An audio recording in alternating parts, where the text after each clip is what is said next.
Today, we're going to be talking about the Truthear Hola. It is about $20. It's an IEM from the company Truthear. There's been a lot of good IEMs coming out in the $20 range, and this is another good example. Truthear is a company that is relatively new, although the engineers behind it have been doing this for a while. From what I hear, some of the engineers also came over from Moondrop, so that could be why they're doing a really good job in this cheap IEM space. As far as the size and fit, it's about the same size as a Moondrop Aria.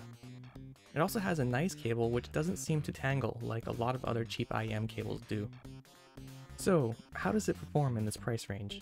Its competitors right now are things like the Moondrop Chew, the 7Hz Solid Note Zero, and then the Tangzu Warner, I think that's how you pronounce it. But those IEMs all perform quite well. Both the Chew and the Solid Note Zero are a little bit more leaning towards a bright sound signature, which for me, I did like and it sounds detailed, but it is a little bit too fatiguing for my own ears. I haven't had a chance to try some of the other offerings right now, but from what I have to compare, the Truthear Hola is a nice IEM. It's a little bit more relaxed, but it still balances itself out well. In terms of things like soundstage and imaging, it's an IEM, so you're not going to get huge soundstage, and imaging is a little bit blurred in this one, but it is good for the price. I do think that the Solid Note Zero is a little bit better in terms of detail and imaging, but for just casual listening, I think this is a nicer option that doesn't lean into being fatiguing. For fit, it's quite small actually, and it sits more shallow than some of the other IEMs I have when I'm wearing them. So let's look a little bit more into measurements and see what we can get out of that.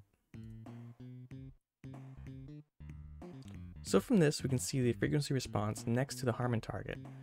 Now, the Harman target is just a point of reference, and it's not something that we're going to use to look at deviation from the target as good or bad. It's just a standard point of reference. So from this, we can see that it's a little bit of a warmer tilt to the sound signature. The upper mid's around 5 to 6K, does dip a lot, and this is an area that I personally find fatiguing with some other IEMs. When IEMs have a boost that are close to the Harman target without having a sub-bass boost, it tends to sound fatiguing to my ears, and that's the thing where cymbals and some vocals can start to be a bit fatiguing to my ear. This one has more of a dip there, which does lead itself to sounding a little bit more blunted compared to some other IEMs, a little bit less detailed, but it is relaxing to listen to. One thing to know about these sort of measurements on this coupler is that it has a resonance peak, and the upper treble here is not quite so accurate.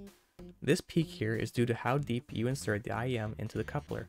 It will shift forward or back depending on how much you insert it. As well, it will change the frequency response above 4K. So this is something to note when you're looking at frequency response, that it is subject to change to you depending on how you insert it as well as your own ear shape.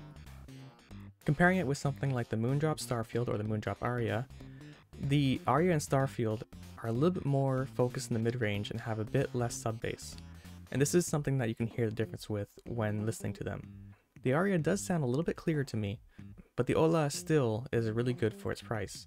One thing that's interesting is that the Hola has a couple bass ports on the back, and one of the ports that is close to the nozzle, if you cover it, it ends up having a substantial sub-bass boost. It's not something I prefer, but it's nice to have the option if you want to experiment with covering up the ports and see how it sounds to you. It's a good IEM, it's cheap, it's less fatiguing than some other options in the same price range, and it feels both comfortable and durable. The Solid Note Zero is also a good option, but for me, this is a little bit less fatiguing and fits my ear better. So for the $20 price range, I recommend the Truthear Hola.